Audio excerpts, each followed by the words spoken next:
আসসালামু আলাইকুম, কেমন আছেন আপনারা সবাই? আশা করব আল্লাহর রহমতে সবাই ভালো আছেন। এখানে পেঁয়াজ, কাঁচামরিচ, লবণ দিয়ে আমরা শুটকি মাছটাকে ভালো করে তেলে ধুয়ে পরিষ্কার করে তারপরে এভাবে ভেজে নিচ্ছি। আজকে এটা শুটকি মাছের রেসিপি আপনার সাথে তৈরি করব, আশা করব আপনার কাছে ভালো লাগবে। তারপরে আমরা দিয়ে দিলাম শুকনো মরিচ বাটা 2 চামচ পরিমাণ। আপনারা যারা ঝাল কম বেশি খান তারা অবশ্যই এটা মেনে নেবেন। আসলে অর্ধেক পথে এটা দিলাম আদা রসুন জিরার পেস্ট, আদা রসুন পেঁয়াজ জিরার পেস্ট এটা দিলাম 2 চামচ পরিমাণ। আসলে কারেন্ট হঠাৎ করে চলে গিয়েছিলো, যেহেতু ওয়েদারটা ভালো না তাই আমি ফুল ভিডিওটা করতে পারিনি, সেজন্য আমি অনেক বেশি দুঃখিত।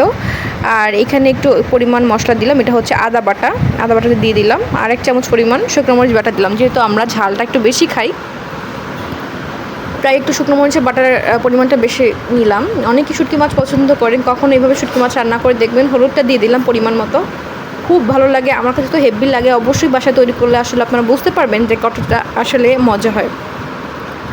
ফ্লেভার জন্য কিন্তু কাঁচামরিচটা অবশ্যই, কাঁচামরিচ দিলে হয় কি অনেকটা মজা, স্বাদটা কিন্তু একদম দ্বিগুণ হয়ে যায়। সবাই হয়তো বা এই কথাটা জানে না। এবার আমরা স্বাদ অনুযায়ী লবণটা দিয়ে দিব। চাইলে আপনারা এভাবে ট্রাই করে দেখতে পারবেন। কোনো মাংস জাতীয় জিনিস বা মাছ জাতীয় জিনিসে যদি আপনারা এভাবে একটু কাঁচামরিচ দিয়ে দেন ওপরতে ফালি করে, এটা কিন্তু স্বাদটা কিন্তু একদম দ্বিগুণ হয়ে যায়। ঠিক আছে, যারা এখন পর্যন্ত আমাদের চ্যানেলটা সাবস্ক্রাইব করেনি, আজকে প্রথমবার আমাদের চ্যানেলটা দেখলেন, তারা অবশ্যই একটা ফলো বাটন দিয়ে দেবেন, লাইক করে দেবেন। তো এইভাবে আমরা ভালো করে তরকারিটা এবার নিয়ে নিব। শুটকি মাছ আমার খুবই পছন্দ। আমার ফ্যামিলিতে এমন কোনো একটা মানুষ নাই যে শুটকি মাছ পছন্দ করে না। অনেকের ফ্যামিলিতে আছে যে 2-1 জন শুটকি মাছ পছন্দ করে, অনেকে পছন্দ করে না, বাট লইট্টা শুটকি নাম নিলেই হয়েছে। আমার পরিবারের সবাই অনেক বেশি পছন্দ করে, সবাই খেতে অনেক বেশি ভালোবাসে। তো উপর দিয়ে আমরা এইভাবে একটা এক্সট্রা ফ্লেভারের জন্য আমি রসুনটা খুব পছন্দ করি, বিশেষ করে গরু মাংস, মুরগির মাংস, খাসির মাংস বা শুটকি মাছ, বড় টাইপের মাছগুলোতে না এভাবে না রসুন দিয়ে দিই আমি উপর দিয়ে, কারণ এই রসুনের ভাগটা শুধু আমি পার্সোনালি খুব ভালোবাসি। এখানে আমরা ওইখানে আলু কেটে রেখেছিলাম, আলুর টুকরাগুলো দিয়ে দিলাম ভিতরে।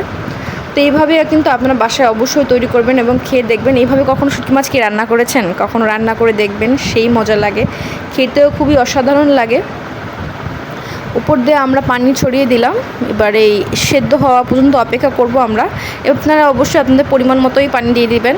যারা রান্না করতে নাও পারেন তারাও কিন্তু চাইলে এভাবে রান্নাটা করে নিতে পারেন। ঠিক আছে, আর ওয়েদারটাও বেশি ভালো না, এই ওয়েদারে বৃষ্টি ওয়েদারে কিন্তু খিচুড়ির সাথে শুটকি মাছ খুব ভালো লাগে। আবার আপনার খুদের ভাত আছে না, খুদের ভাতের সাথে কিন্তু শুটকি মাছ খেতে খুবই ভালো লাগে। আর গরম ভাতের সাথে তো তুলনা নাই। গরম ভাতের সাথে যদি কেউ খায়, আমাদের ফ্যামিলিতে যারা আছেন সবাই আসলে পুরো 2 প্লেট ভাত না খেয়ে উঠবে না, সবাই খুবই পছন্দ করে। তো দেখতেই পাচ্ছেন মাশাআল্লাহ কি সুন্দর একটা কালার চলে আসছে। এবার ভালো করে আমরা নেড়ে নিব। অনেকে আপুরা আমাকে জিজ্ঞাসা করেন, আপু আপনি এত বেশি ঝাল কেন খান? আসলে আপু সবাই তো আর সমান ঝাল খায় না, কেউ ঝাল কম খায়, কেউ ঝাল বেশি খায়। আমরা একটু বেশিই ঝাল খাই। আমরা একটু বেশি বাঙালি, তো একটু পিওর বাঙালি টাইপের মানুষ, তো আমরা একটু বেশি ঝাল খেতে পছন্দ করি। তো মাশাআল্লাহ কালারটা চলে আসছে, দেখুন মাশাআল্লাহ কি সুন্দর একটা কালার আসছে। আমরা এইভাবে একটু ঝোল ঝোল রাখলাম। গরম ভাতের সাথে কিন্তু এভাবে খেতে কিন্তু অনেক মজা লাগে। বিশ্বাস করেন কত সুন্দর একটা ফ্লেভার চলে আসতেছিল এবং খেতেও অনেক ভালো হয়েছিল।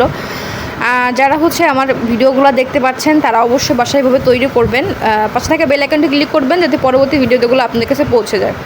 সেই একটা মজার একটা বাইট। ঠিক আছে, আর শুটকি মাছটা এতটা ঝরঝরে হয়েছে, আর সফট হয়েছিল না, শক্ত হয়েছে না নরম হয়েছে, আবার ফ্লেভারগুলো কিন্তু খুব ভালো করে গেছে। সো আসসালামু আলাইকুম, আজ এই পর্যন্তই, সবাই ভালো থাকবেন।